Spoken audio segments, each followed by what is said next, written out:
liquid skin of planet Earth live creatures of unearthly beauty. These tiny animals have crossed oceans of space and time in an epic bid for survival. Wanderers through inner space, they carry the future of their species. On their odyssey, they have faced extinction and awesome planetary force. Theirs is an evolutionary success story made possible by a remarkable reproductive strategy. Reefs are exotic interruptions in otherwise barren tropical seas. They're oases of life, vibrant, colorful, and competitive. But this vast canvas of living art has not just materialized out of the blue. Coral and its cohorts have arrived from somewhere. Though they seem solid and unmoving, reefs have spread themselves throughout the tropical oceans. How have they overcome their immobility? The answer has its origin in one of life's most fundamental acts: sex. But the reproductive rights of coral communities are shrouded in mystery. It's only in the last 10 years that the reef has begun to reveal its private life.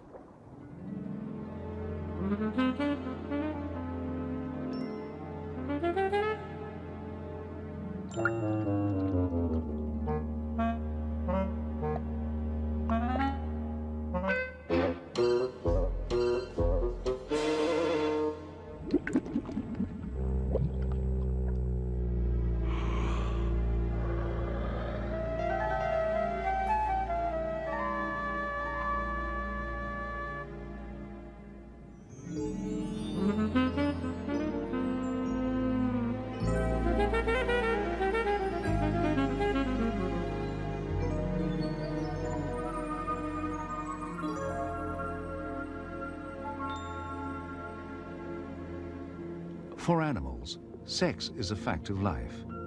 But for the rocks of the reef, a sex life would seem out of the question. But corals are not rocks.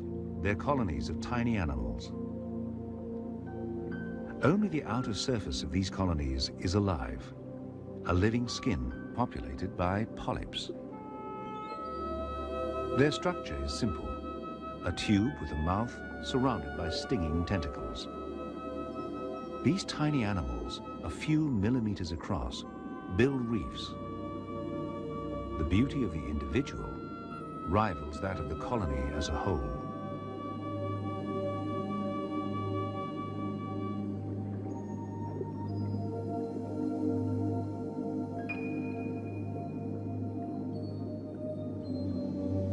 A single pioneering polyp clones or buds itself endlessly to produce a colony of hundreds, even thousands of identical individuals. In theory, a polyp could live forever this way, unchanging and unmoving. But change and mobility are essential to all species. On the reef, sex achieves both in one elegantly simple solution. It's a brief extravaganza, cued by the summer moon. For the rest of the year, the priority is coping with life's demands.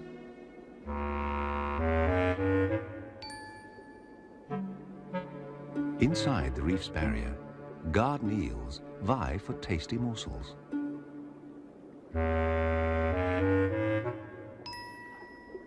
They inspect drifting particles. Some are food, some just broken parts of other reef creatures. But in the quiet lagoon, every particle is inspected by somebody.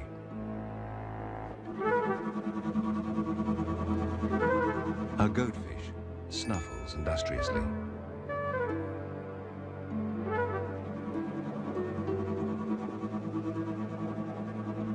Within a self-made sandstorm, it feasts on small worms and mollusks, which it locates using sensitive barbels.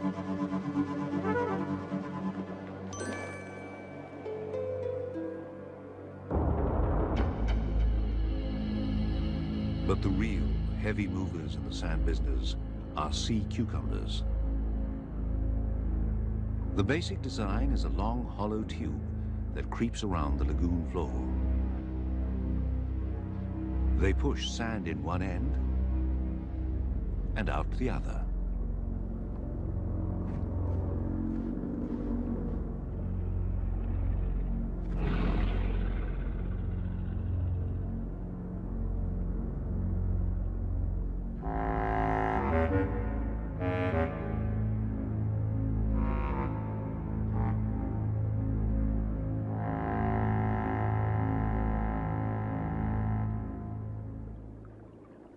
Some sea cucumbers mop the reef with sticky feet, passing edible particles into their mouths.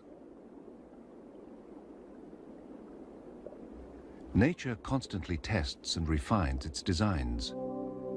The basic theme remains, only the detail varies. With its body completely buried in sand, another sea cucumber unfurls its feathery arms to net drifting debris.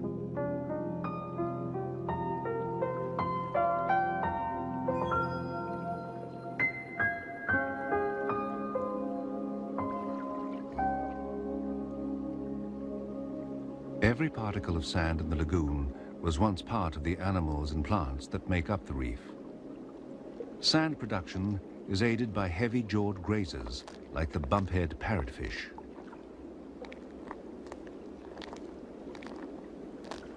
Moving in herds like buffalo over the reef, they bite off pieces of coral, crush it to powder, and leave clouds of new sand in their wake.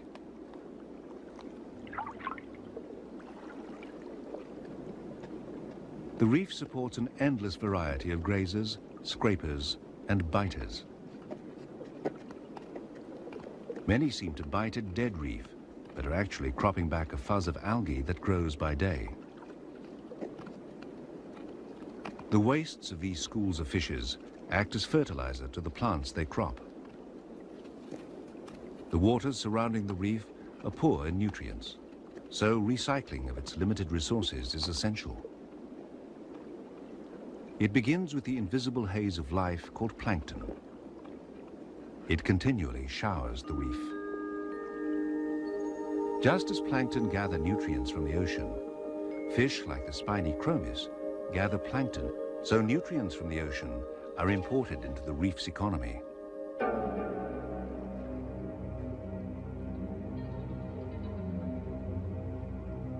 Poised like ghostly daggers, barracuda cruise the coral fringe. They are after more than planktonic prey. These larger predators are drawn to the rich life of the reef.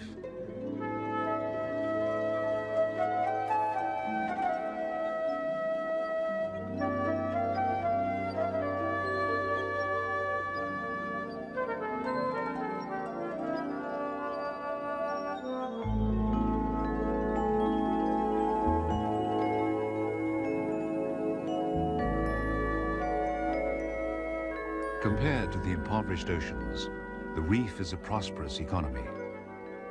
Built up from nothing by the labors of tiny animals and plants, it attracts investment from thousands of other species. It becomes a bank or a storehouse of the ocean's resources.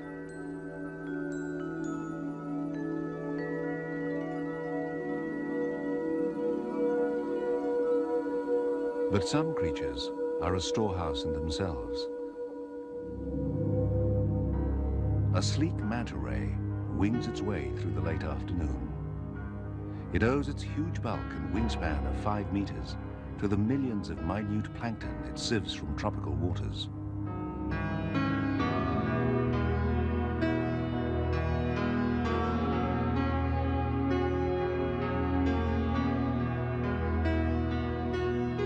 Mantas are free agents, opportunists. They exploit the reef as and when it focuses their food supply. They feed and then move on, leaving each reef a little poorer for their passing.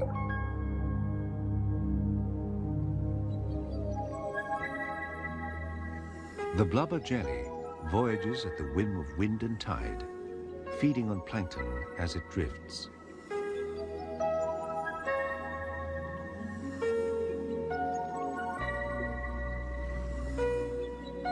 Billowing in the currents, it's an occasional visitor to the reef.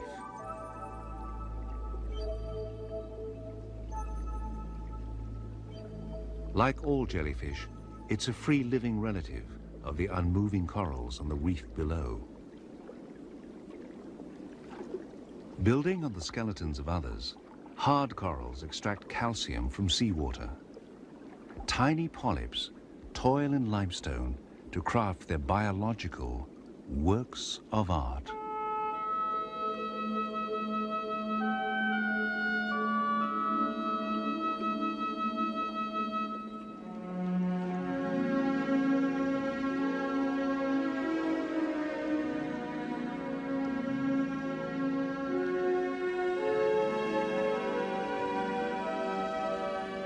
From the hard coral foundation has arisen a rambling architecture. This ever-expanding labyrinth has another dimension. It creates living space for related corals.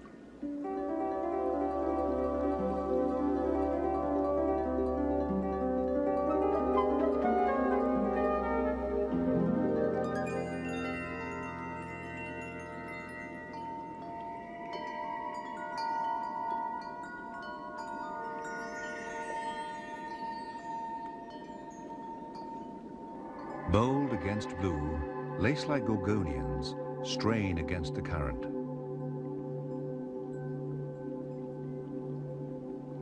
On the reef slope, soft corals sweep the same current. Their flexible arms house polyps, but unlike hard corals, these are no reef builders. Lacking a solid skeleton, they draw support from tiny limestone spines within their tissues. When the soft coral dies, it disappears, leaving no lasting monument.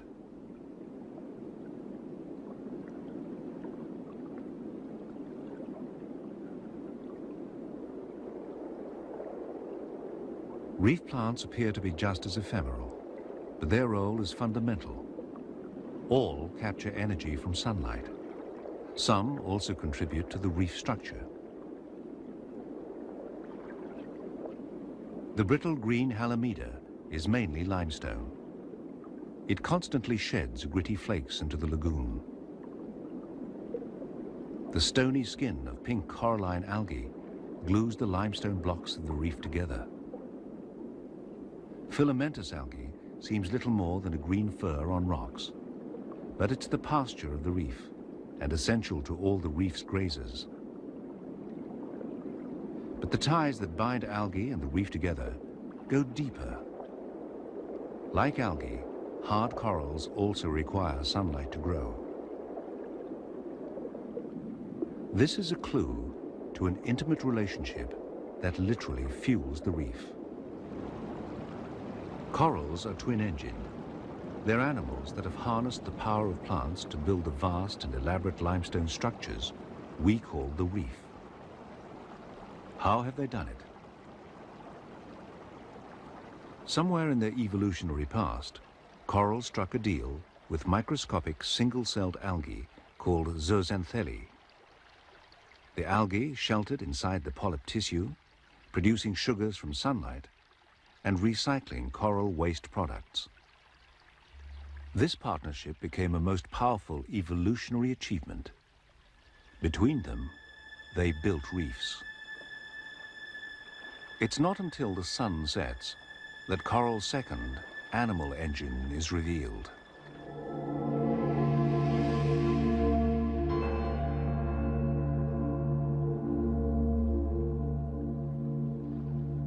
As darkness falls, plankton begins its nightly ascent into the waters surrounding the reef. From their stony lairs emerge the polyps. Wreathed with stinging tentacles, each polyp is poised to reap a grisly harvest.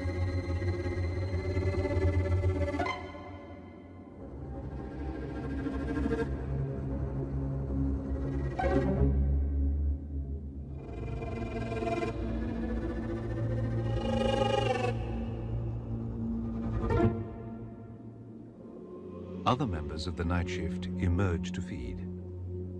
Feather stars take up strategic positions in the current. They sieve plankton and particles with their arms.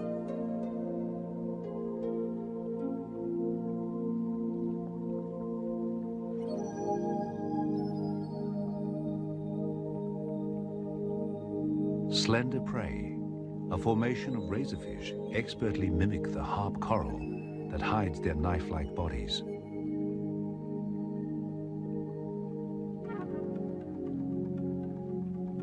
A chaotic ball of eel-tailed catfish swarms in mid-water between feeding. Lagoon sands below them are loaded with hidden delicacies. These miniature catfish scout for their supper in rank and file, aided by sensitive chin whiskers.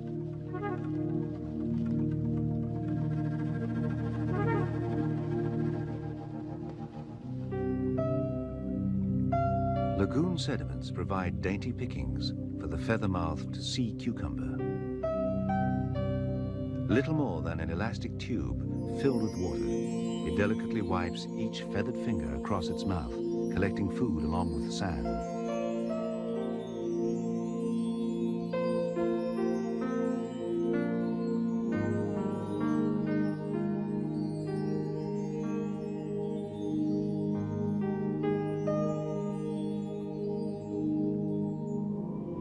More robust sea cucumbers have rubbery bodies that make them unpalatable to predators.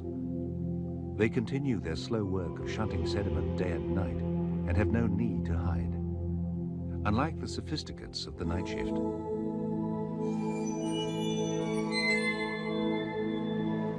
A hunter by night, an octopus is able to change both color and texture. Hiding and bluffing. This stealthy camouflage expert is both actor and magician.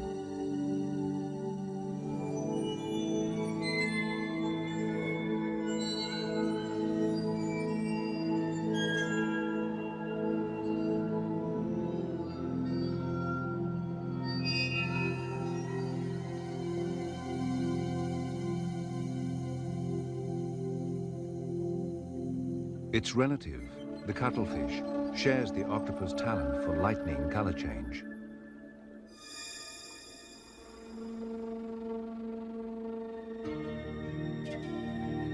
Shunning camouflage altogether, the flamboyant Spanish dancer flounces through the night. Its colorful costume is a signal to predators. Like other nudibranchs or sea slugs, the Spanish dancer looks much better than it tastes.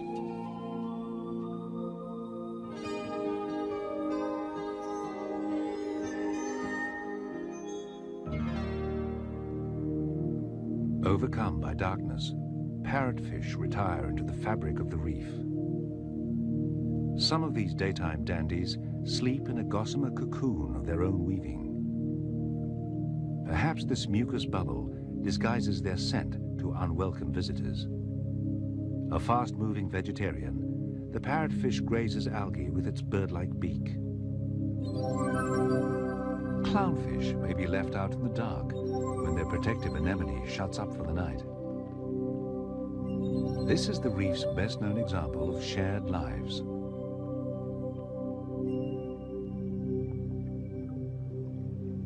The reef is a multi-layered organization, and its inhabitants have perfected the art of living on and in each other. Liaisons are everywhere, but some may be hard to find. An ornamented anemone harbors color-coordinated shrimp. Competition for the reef's limited resources is tough. When citizens live together, there are winners and losers. The blood-sucking fish louse has a one-way relationship with its suffering host. Even corals are not exempt from exploitation by others. Down among the valleys of the polyps lies another world, a world that's never been seen.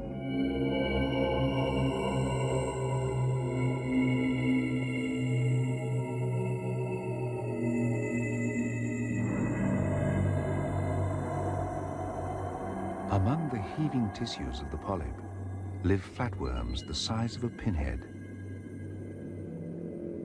Living on the thin veneer of the coral's mucus, these tiny lodgers appear to do no harm, gliding like magic carpets in a world of altered reality.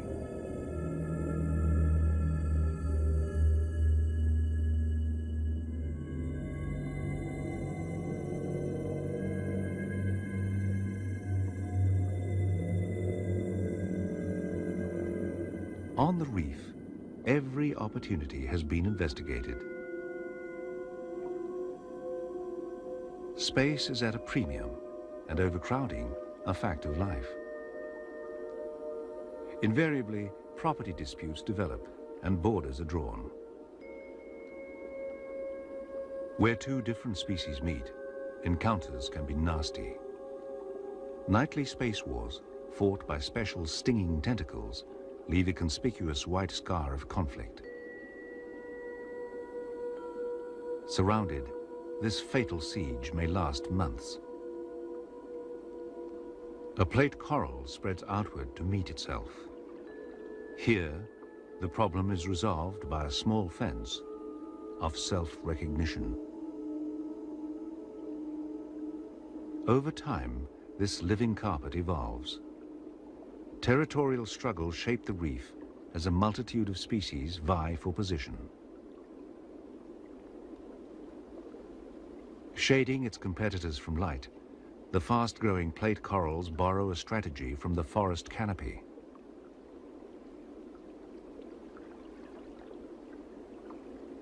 Other inhabitants can neither outgrow nor outsting their competitors. For sponges, chemical warfare is the way. Their tissues are loaded with toxins, a kind of natural anti-fouling that preserves their space. Just as space invaders are part of life, so too are space makers.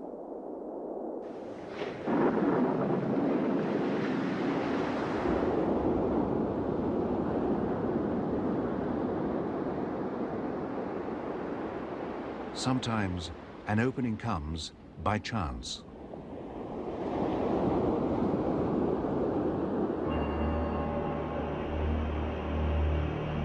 Storms and ocean swells damage the reef, tearing long-lived corals from their foundations.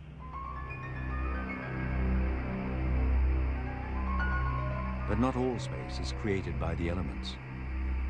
The crown-of-thorn starfish, a coral predator, opens up new territory with each meal.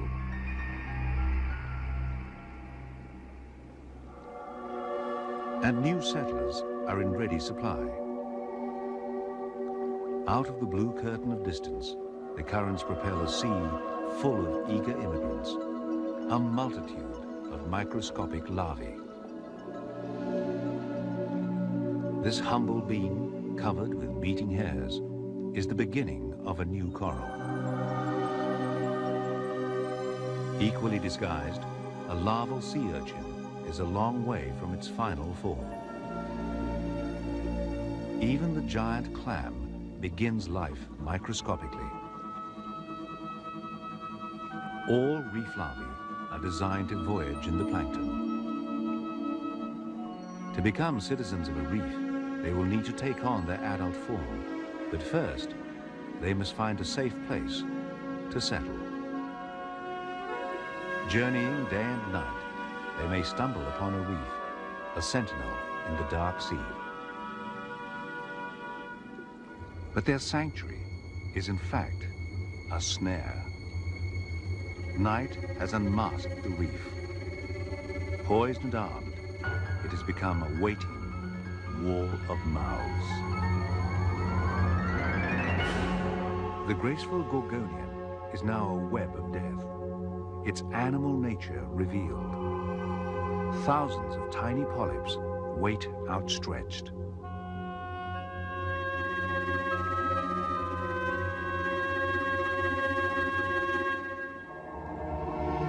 A feather star sways in the gathering storm. A million mouths wait in silence for the microscopic voyagers to blunder their way into outstretched arms.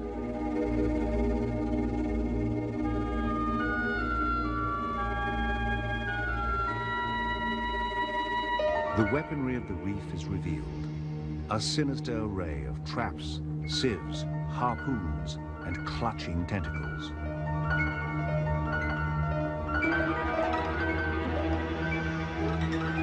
The methods may vary, but the final sentence will always be the same.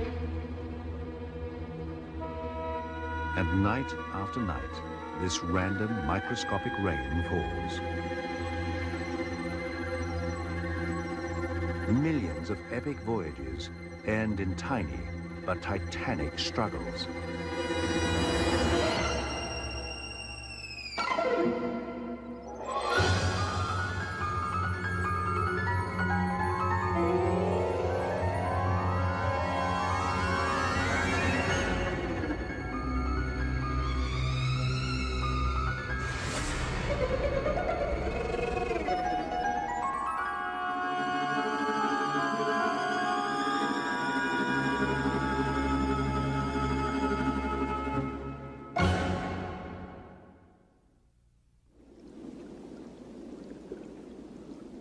Despite huge losses, some larvae survive their perilous voyage and settle. They grow to become solid citizens of the reef, joining the wall of mouths and waging space wars with each other. This endless lottery of settlement and survival weaves a visual tapestry of species, color, pattern, and form.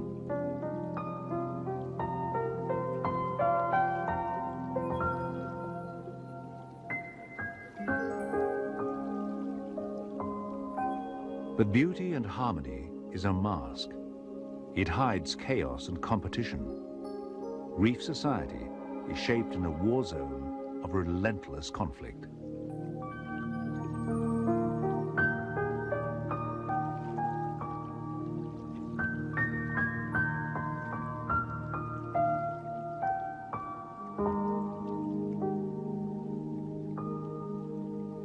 The reef thrives in adversity, prospering despite its internal struggles. But reefs have also endured struggles of planetary dimension over enormous geological time. Through the millennia, continents drift, climates change, sea levels rise and fall. As the world moves around them, coral reefs remain, as always, immobile. They seem at the mercy of geology, yet today's reefs have somehow survived 240 million years of global upheaval. Coral reefs rim continental shelves and cap volcanic seamounts throughout tropical oceans.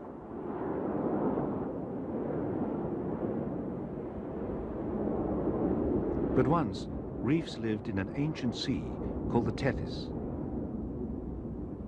It lay between two supercontinents, which split apart, causing Africa and India to drift northwards. The broad Tethys Sea, evolutionary home of modern reef animals, was squeezed out of existence. Over millions of years, it became a war zone of continental collision, earthquakes, and sea level change. And the animals evolving here came under siege.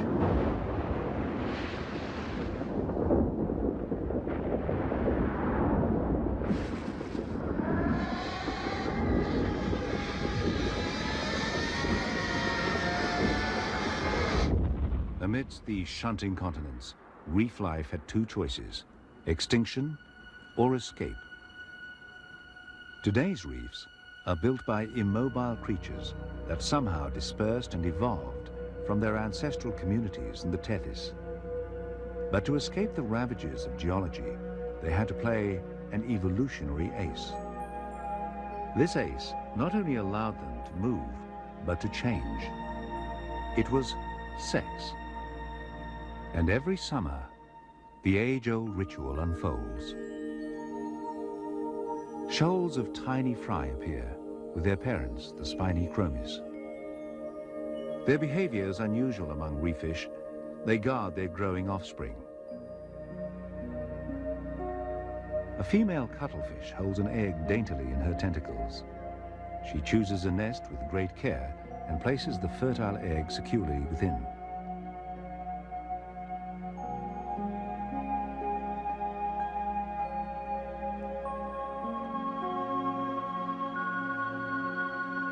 But despite her plump maternalism, this is the extent of her parenting. From the time the egg is placed in its coral cradle, the young cuttlefish will be on its own. This careful handling of individual eggs requires more time and effort than most other reef dwellers invest.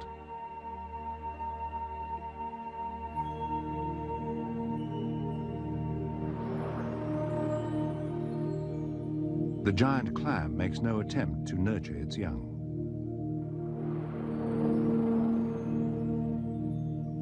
However, it does invest enormous energy, producing and broadcasting many millions of eggs and sperm. With each mighty contraction, the waters of the lagoon turn milky. Fish dart closer, feasting on the seasonal delicacy.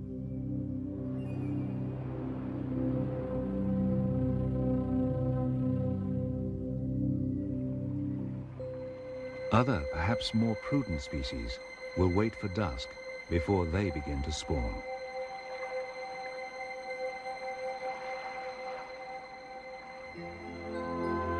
The male coral trout emerges in sober courting colors. With his tail flagged black, he patrols his territory. Females are lying low on the reef, their swollen bellies heavy with eggs.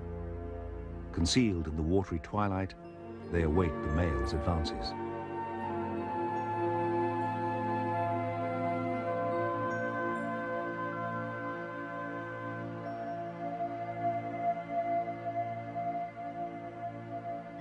His elaborate dance is designed to tempt a female from her retreat.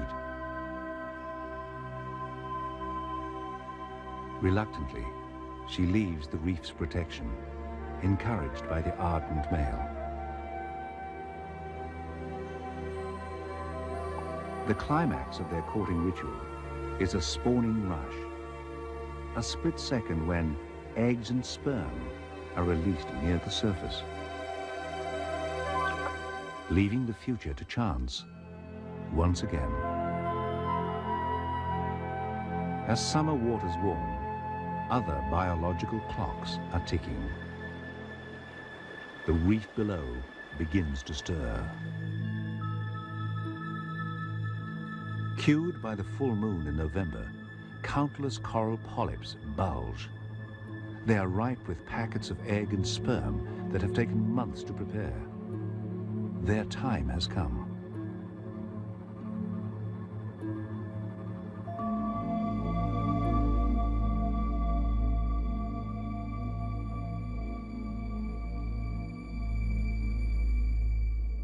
Others respond to an unseen urge. Crown-of-thorn starfish begin their slow creep to high points on the reef.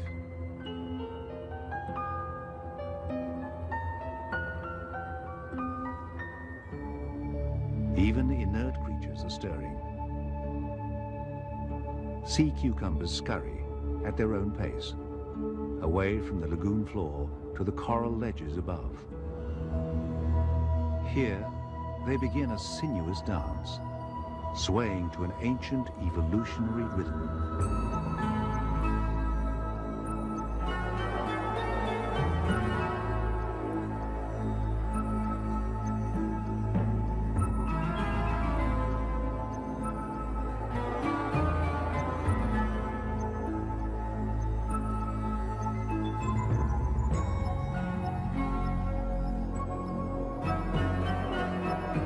Even the fragile feathermouth rises to the occasion.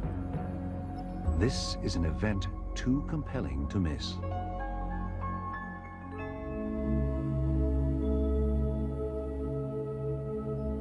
From within the bulging polyp comes an answering movement.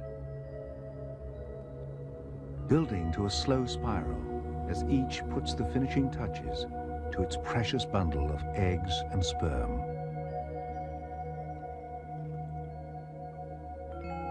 This living jewel is the coral's passport to mobility.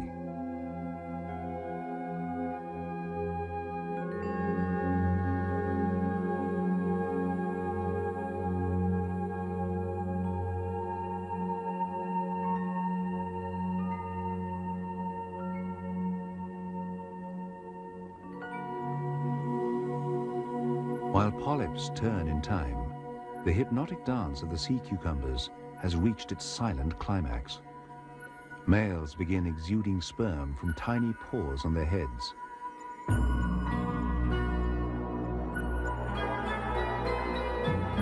They rear and sway to scatter their sperm throughout the lagoon, perhaps to meet the eggs released by females.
The crown of thorns smolders dramatically, releasing a misty cloud of sperm.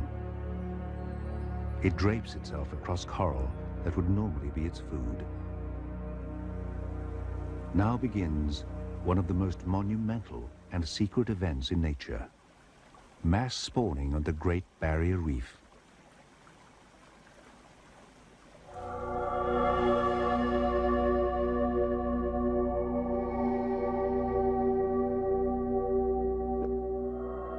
In unison, polyps pucker and propel their fragile spheres into space.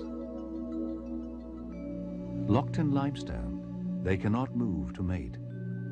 Instead, they reach out to each other with tiny voyaging probes.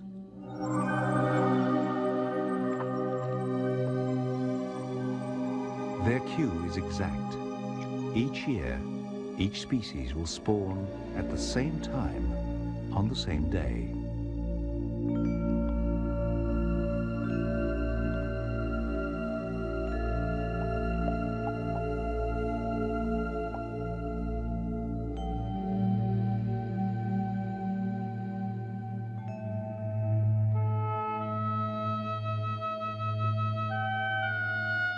We are privileged to be spectators as the reef stages this unearthly performance.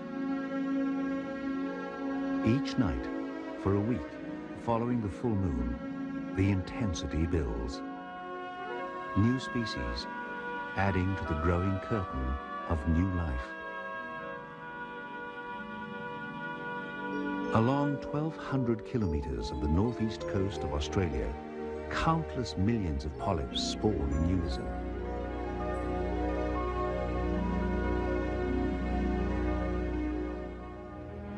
Some corals are hermaphrodites, while others have separate colonies of females and males.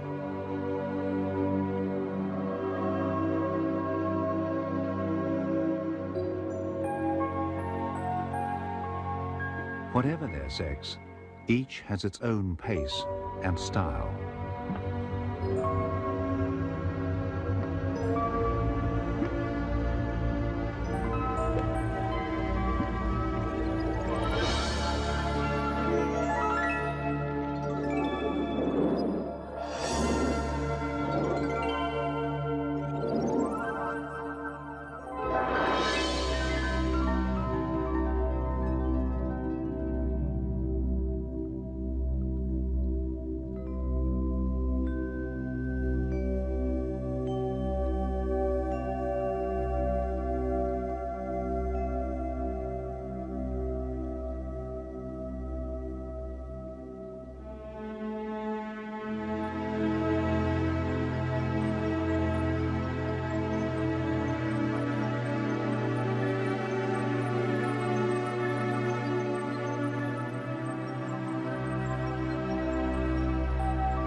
The synchronized spawning creates a web of drifting food for those with an appetite for it.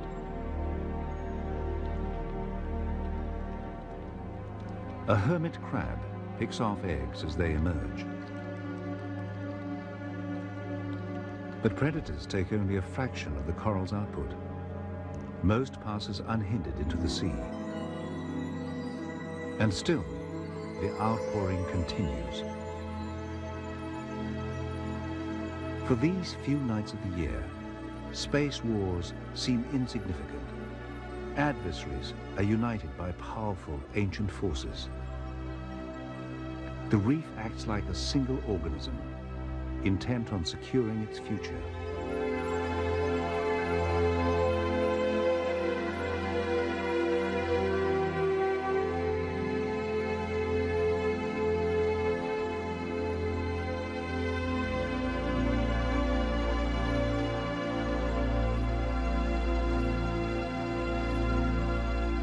Living rocks erupt in a frenzy of color and movement, but the climax is yet to come.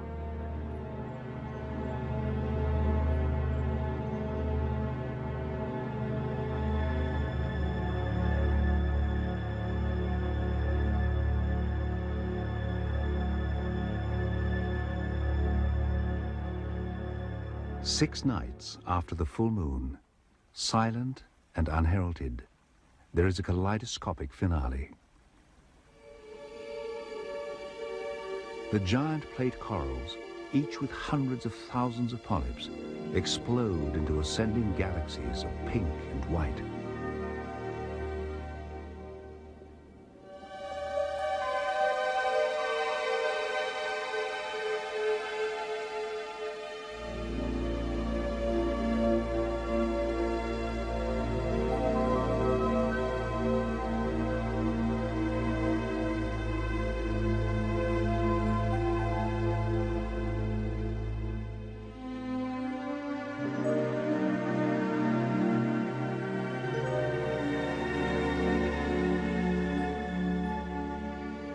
The sea is now a soup of colored eggs against the black depths. But the performance is not yet over. Incredibly, there is one final encore. The lagoon becomes laced with streamers, the reproductive segments of polychaete worms, seeming to bid bon voyage to the millions of new lives who set sail tonight.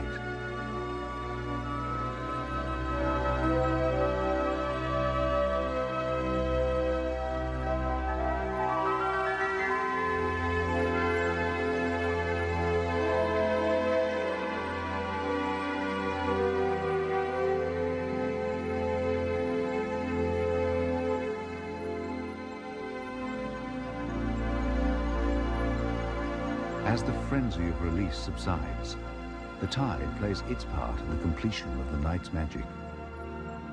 The moon stills the restless sea as egg and sperm bundles rise to the surface.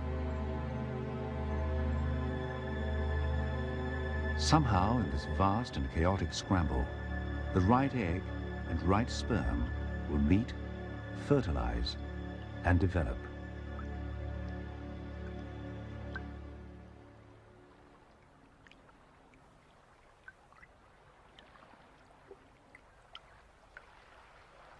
Each morning, the sea bears witness to the night's toil as the future hopes of the reef community drift away.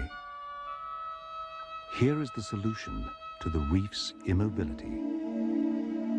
From this floating slick, the tiny developing larvae begin their odyssey.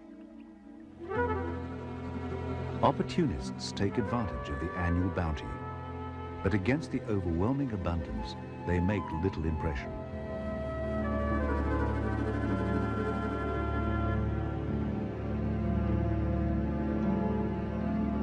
However, in the vast ocean, this ribbon of new life will remain vulnerable. As plankton blooms around the spawning raft, more opportunists gather. Larvae may end their journey on the stinging tentacles of a jellyfish, or engulfed by the ballooning jaws of marauding manta rays.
Up here, invisible, could be the beginning of a new coral. Out of the countless millions dispersed, only a few will survive their journey. Far fewer will evade the wall of mouths and find a safe place to settle.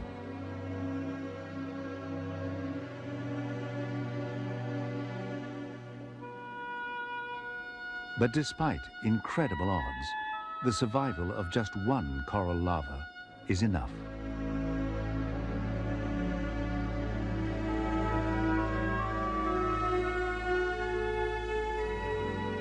They cross the trackless oceans, minute in size, monumental in importance. Time will see their strategy prevail. Even the perilous flanks of an active volcano may be journey's end. Having crossed ocean wastes as an invisible mist in the plankton, coral larvae settle to found a reef. Its volcanic support will subside, but once established, a reef outpost will build and maintain itself, gathering the rare larval voyagers over time.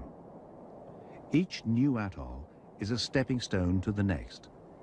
In this way, corals have marched through time and great ocean distance. They have established collections of living art in the galleries of empty oceans.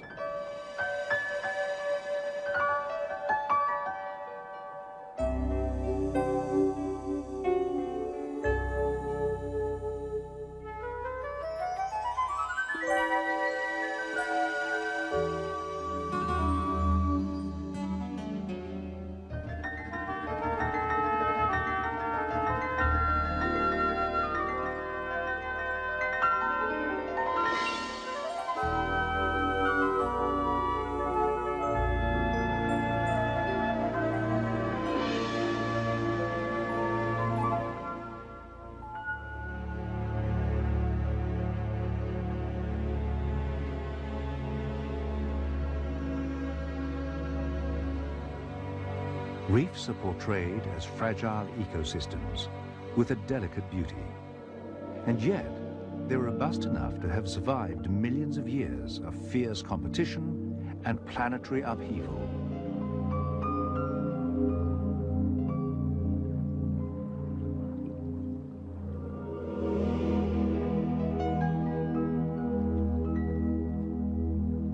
They're exquisite, but they're also dynamic and adaptive communities. They've adopted mass spawning and dispersal as their incredible solution to the problems of time, change, and immobility. The architects of the mighty atolls and the Great Barrier Reef are simple animals and plants. The limestone fortresses they build are monuments to the evolutionary success of sex on the reef.